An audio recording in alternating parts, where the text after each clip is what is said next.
You are listening to TBR Radio Presents the DIXIE Heritage Show, with your host, the Director of DIXIE Heritage, Dr. Ed DeVries. Our guest on this week's TBR Radio Presents the DIXIE Heritage Show is Lieutenant Colonel Edwin Kennedy. Lieutenant Colonel Kennedy retired as the Professor of Military History at the Army Staff College. And he'll be talking today basically about the breakdown that's happening in the military. As many of you know, the United States military has just basically banned the Confederate battle flag and Confederate symbols. Of course, they've done so without naming them by name because the president, the commander-in-chief, specifically said that he wanted to keep the Confederate names, the Confederate symbols, the Confederate flags, and so forth. Okay, yeah, I was talking on the phone when you called. We're working on trying to save our local Confederate monument, and I'm on that committee. And I'm on the National SCV committee to fight against the military renaming our posts, so I've been busy. Okay. Well, I wanted to ask you about that because military renaming the post as well, but one thing I particularly wanted to ask you about was the Secretary of Defense Esper. You know, he put out that order basically banning the Confederate flag without banning the Confederate flag because the commander-in-chief had already said to keep the Confederate flag. Did the man not just commit a court-martialable offense? Well, he's not. I guess he's a civilian, so he can't be court-martialed. He definitely committed an offense that could get him fired as Secretary of Defense, and wouldn't any general or any officer or pretty much anybody in the military who executed that order, wouldn't they be committing a court-martialable offense? Very simply, yes. And I'm surprised that he has not been jerked up by his collar by the president and told, you want to keep your job, you better get in line. So then the fact that something like this is even allowed to fly, could I make the argument that Trump has absolutely no handle on the military whatsoever? No, not exactly, because, you know, he's run off a couple of people that didn't fall into line, but what bothers me is that the Chief of Staff, the Army, the Chairman of the Joint Chiefs, and Esper have been so vocal about this and don't get the Commander-in-Chief's intent. I'm surprised that Trump has not called them in and said, while I'm president, you need to shut up on this. That's what they need to do. But I'm surprised he hasn't done that so far. They're not taking the hint. I just had a correspondence with the Chief of Staff, the Army, yesterday morning. I sent him a one-page information paper to counter their two arguments. Their arguments are Confederates are traitors and Confederate soldiers fought for slavery. Both of them are false. And I showed him the legal rationale that in 1860, succession was considered by many to be legal. And I showed him the text used at West Point, which said secession is legal. It wasn't until 1865 that it became illegal and then supported by the Supreme Court in 1869. So up until the war, you know, they're judging on today's standards. They're using presentism, which is a fallacy. And what I told them is, look at the law in 1860, which they know nothing about. I said they were teaching this at West Point, and I gave them the citation out of the legal book. James Rawls, who was a legal scholar, wrote the book the cadets used, and it specifically says secession's legal. So if secession's legal and the Confederacy is a separate country, then the soldiers who went with the Confederacy resigned their commissions legally and morally, are no longer attached to the U.S. because they resigned. Their resignations were accepted by the U.S., which recognized that they were no longer U.S. soldiers. They couldn't be traitors. It's a separate country. So that's the first issue. And then the second one is I used the excellent book written by James McPherson on Cause and Comrade, Why Men Fought in the Civil War, published about 23 years ago. McPherson is a Yankee. He has a Yankee ancestor. He doesn't like the South. He's anti-Confederate, but he clearly writes in his book, Confederate soldiers, after studying for years why they fought, all the documents and letters and diaries said he concluded that they did not fight for slavery, they were fighting for liberty. So, I sent that letter to him, and he acknowledged he got it. He emailed me back, said he'd take a look at it. So, that's one small victory there, but we're sending a ton of information out. The new SCV commander is pretty hardcore on this. He's getting very active on it. Why do you think, of course, I realize that a lot of these high brass guys were Obama appointees, and they're probably very liberal in their thinking. Yeah. But why did these even become military matters? I mean, maybe I just totally don't comprehend things. But you would think that you just get a top-down order telling anybody in the bottom ranks that, if you've even thought about Black Lives Matter, forget about it. And that should be the end of it. It's virtue signaling. And a week ago, here at Redstone Arsenal, it made the national news. I don't know if you saw it. The Equal Opportunity Office, run by a very overweight black woman, published a set of slides and sent them out unsolicited to the entire Redstone Arsenal population, 45,000 people. And fortunately, we have a very good representative here, Mo Brooks. And immediately he got about 20,000 emails complaining because the slide that went out said, if you say MAGA or if you say all lives matter, you are a white supremacist. So Mo Brooks immediately said that person needs to be fired. The Army shut down the emails and canceled the Equal Opportunity Conference, which it was in the middle of the conference. They shut it down and instituted a formal investigation against this lady that runs the Equal Opportunity Office. I'm going to suppose that this is a total breakdown of, call it military discipline. Yes, exactly. It's virtue signaling. They want to show how virtuous they are by siding with Black Lives Matter and stuff. And fortunately, Mo Brooks, our local congressional representative, jumped on this with both feet. He went on the news and said, this is unacceptable. It's a violation of the, I'm having an Alzheimer's attack, the act that prohibits political involvement by active military, and said he wanted an investigation and wanted her fired immediately. So it's gotten pretty ugly. So, is there any hope, or is it just... If we can keep this president one more term, there may be hope. But if he gets voted out, we're back to Obama on steroids. Well, I guess that's my point. Is can the military as an institution survive Obama on steroids? No, it's already. And I'm on a number of websites with guys who have recently retired, even active duty guys who are just disgusted. My son left the military after 8 years in the Army because of the political correctness. If you toe the line and kowtow to them, you can survive or excel. But you have to show how virtuous you are and bow down to the Black Lives Matter, take a knee to them. It's just awful. It is absolutely awful. Obama has ruined the military when he opened it up to homosexuals and all the perversions. The military used to be a very conservative bureaucracy, and now they've let all these perverts in, and they're just doing all sorts of damage. If you're a Christian, you are a target in the military. Okay, why do you say that? What's going on?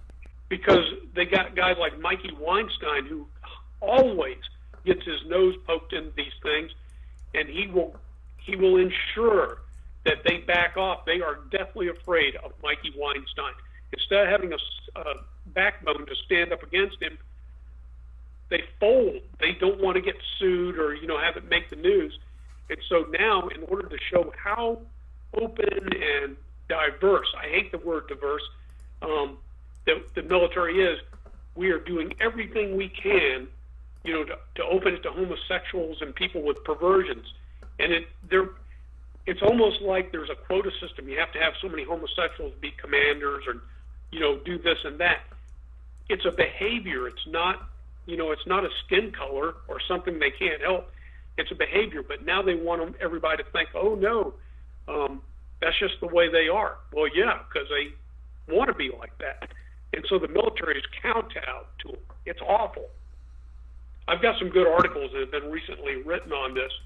And West Point, the military academy, is leading the charge on this stuff. It's absolutely disgusting. Your web browser and type in www.barnesreview.org and discover the Barnes Review magazine. In the Barnes Review, you will read vignettes of man, from the prehistoric to the very recent, from forgotten races and civilizations to first-person accounts of World War II and the late Cold War. There is no more interesting magazine published today, nor a more significant and important subject than real history. So visit www.barnesreview.org and subscribe to the Barnes Review. You can subscribe to receive the Barnes Review magazine in its print form, or in convenient electronic delivery. Our host has been a subscriber to both formats for years. So visit www.barnesreview.org and subscribe to the Barnes Review. You know, the things that are taught in the schools find their way into, society at some point. Just like the liberalism that was taught in the seminaries finds its way into the pulpit, I would assume that the liberalism taught at the academy finds its way into, the general military as these cadets become officers and so forth. Yes, and it's ruining us. Yeah. I had a black female student about 4 years ago before I got fired in class. We were sitting there, it's a leadership class, and I forgot what we were talking about, and all of us, out of the blue, she said, well, that's white privilege. I had never heard the term before until she used it. I said, what are you talking about? That has absolutely, totally nothing to do. I mean, they just think it's okay to blurt this stuff out and start, parroting all this garbage. It's ridiculous. When you were a teacher, what would have happened? Of course, I realized that ultimately, we know the sad fate in which your teaching career ended at the Army Staff College. But what would have happened had you just basically dressed her down and put her in her place? I did. I had to say, that has nothing to do with what we're talking about. Let's get back on topic here. I mean, this younger generation is learning this in schools, and they're bringing it into the military. And West Point is allowing it. They're doing it. They have the first black superintendent, and he's into diversity, it's a terrible word. Diversity means we want you to believe what we believe, but we don't want to believe anything you believe. Your value is not okay. Diverse means you have to accept ours. Right. Extra, read all about it. If you're like me, and I'll bet you are, you like to be on the cutting edge of honest news and accurate information. 26 times a year, the American Free Press newspaper can be delivered to your door, packed with the kind of uncensored news that I know you're going to appreciate. If you're ever dissatisfied with your subscription to the American Free Press, their guarantee is that you just drop them an email and they will gladly refund the unused portion of your subscription. So what are you waiting for? Visit www.americanfreepress.net. Once again, www.americanfreepress.net. And find out about the American Free Press. Do it today. Extra, read all about it. As far as dates are concerned, when was the last year that you taught there at the Army Staff College? 2018. Okay, so that was 2 years ago. When do you think that all of this garbage began? Because I know it was beginning before 2018. Oh, it started in 1976 when they let the females into West Point. The political correctness feminazis got them in there, and they lowered the standards so they could enter. And, we still have the same problem today. They claim they have equivalent or equal standards, but they don't. They're equivalent. Equivalent is not equal. In other words, a guy has to do 30 push-ups to pass his physical fitness test, but a girl only has to do 10. Right. That's equivalent. It's not equal. If it's equal, they do the exact same thing. But see, they masked this stuff and said, oh, they're equal. No, they're not. They're equivalent. It's not the same. And so they get the same benefits, but they don't have to do the same work. So I'm going to ask you a question, and I honestly do not know the answer, so I'm not expecting a particular answer. But just tell me how this is, because I know that affirmative action is big in the military. And yes, unfortunately, yes. So, do they have different standards, not just for people based on their gender, but do they have divergent standards for people based on their race to make sure that they can fill those quotas? Yes, exactly. A friend of mine at Cadet Command wrote a book about 12 years ago. He's a West Point graduate, PhD. Wrote the history of Cadet Command. He's the historian at Cadet Command, or he was. He may be retired now. And I reviewed the book for Military Review magazine, and one of the chapters in there talks about getting minority students. They have to lower the standards. And then he talks about, look where they come from, predominantly these HBCUs, historically black universities, colleges and universities. And the standards are not the same. I don't know if you saw the news yesterday. Rutgers University says that proper English is racist. So they're now going to change their standards so you can speak Ebonics or write in Ebonics and can't be graded down for it. That's what we're facing. And so we get a lot of the minority officers who have bad educational backgrounds because their schools didn't enforce the standards, and we give them a pass. The same thing goes with the honor code. I watched it at Fort Leavenworth. Black officers come up on honor violations, and they would be given a pass because one black colonel said, well, that's the way they learned. What? They knew what the policy was. I had one of my students who committed an honor violation in 2008.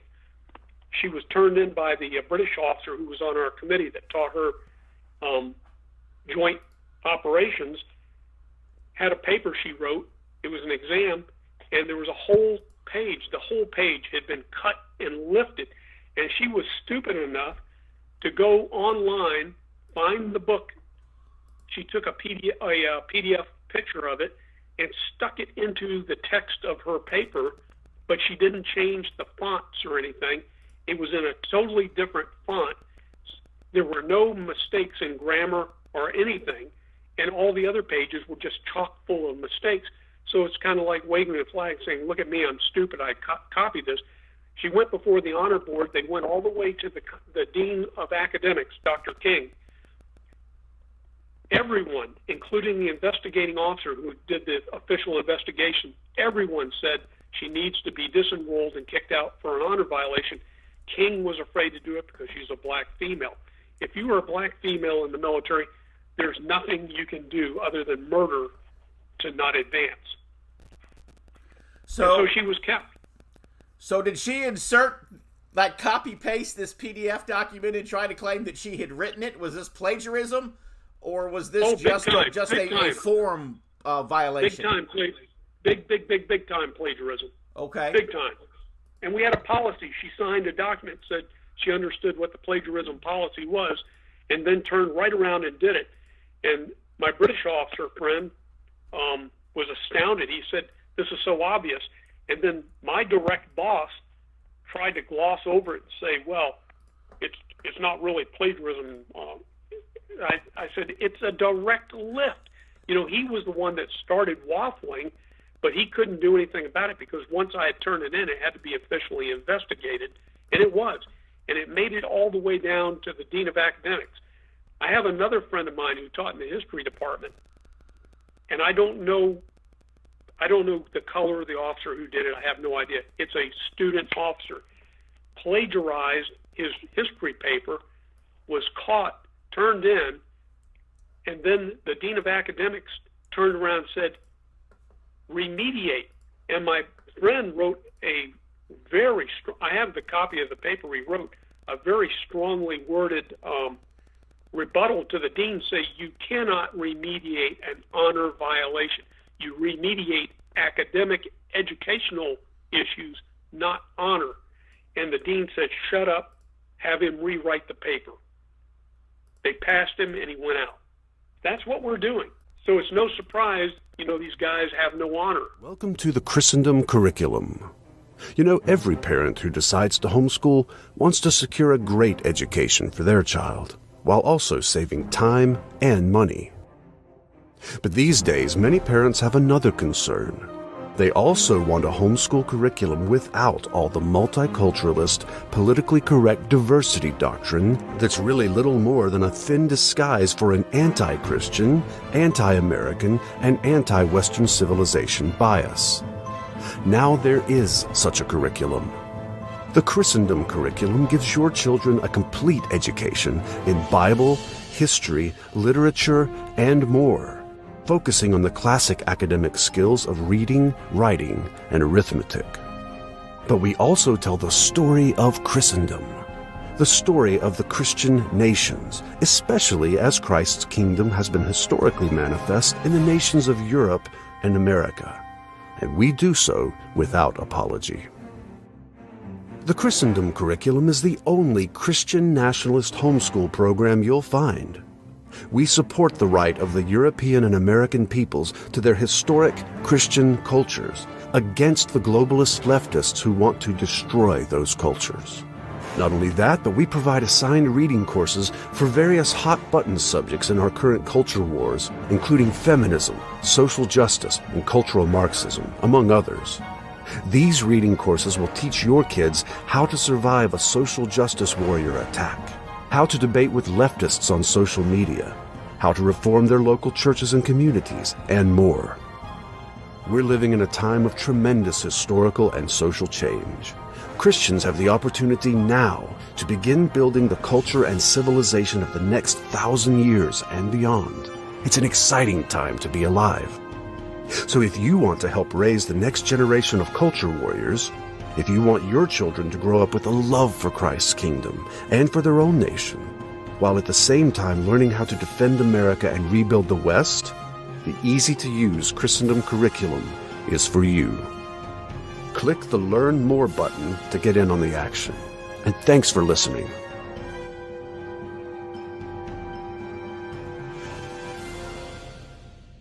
Because I know that the majority of people going into the military are no longer white. And I'm not saying that to besmirch anybody else that's going into the military. I just want to figure it out.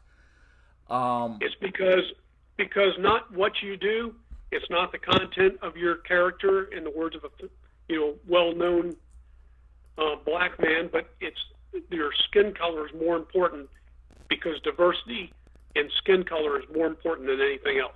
Right. It doesn't matter if they're competent or not. And there's a lot of good officers who are competent. Alan West was one of my students. He's extremely competent, a great American. But he is not the average Joe. Most of the guys fall below Alan West.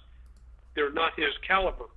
But I guess what I'm trying to figure out is there something that's specifically pushing, white men away from the military, or is there something specifically that is attractive to black men and black women that draws them to the military? Yes, all the benefits you get, and the book on Cadet Command talks about the problem they're having recruiting black candidates into the military, because many of them want a skill they can use on the outside. So a lot of them leave the military after a short amount of time. They get the training, go into business. They don't go into what we call the combat arms, and there's a reason for that. It's not a sellable skill on the outside. I spent a career as an infantry officer and then left the military. It's hard to find a job selling killing people. I mean, that was what I did: destroy things and kill people. Right. But if you're a logistics officer, you have a easily transferable skill into many corporations. So that's what they go into. And then they were complaining, well, they're not getting ahead in the military. That's because we don't make logisticians senior commanders. And so what they started doing in the 70s is taking these logisticians and forcing them to take command of combat arms units in order to equal or level the playing field is what they called it. But the problem is they weren't suited for that. That's not how they were trained. And so all they were doing is filling a quota. And so the military's gotten into the quota kick. We need so many blacks to do this, so many to do that. And so what they're trying to do now is recruit more. And I don't know if you've seen some of the recruiting videos the Army just started turning out. They're ghetto videos. They got these black guys in there rapping and talking about, you need to get out of the ghetto and come join us. It's outrageous. That's not the values we want. I'll say this is blowing my mind. Well, the American people don't know this. That's the problem. Hello, I'm Tom Strain, Lieutenant Commander-in-Chief of the Sons of Confederate Veterans. The Confederate flag, Confederate symbols, and the reputation of our Confederate ancestors has come under attack. The Sons of Confederate Veterans is actively fending off our detractors, but there is only so much that we can do. We need your help. Contact your local, state, and national elected politicians and tell them that you will not tolerate these attacks on our heritage. You can also visit scv.org, download an application to join us in our fight to preserve our Southern heritage. Visit scv.org today. If you don't have a Confederate ancestor and you are tired of American history disappearing, you can assist us by becoming a friend of the SCV. Please visit scvheritagedefense.org and make a donation to the Heritage Defense Fund. We hope that you will join us in the fight to defend the Confederate soldiers' good name.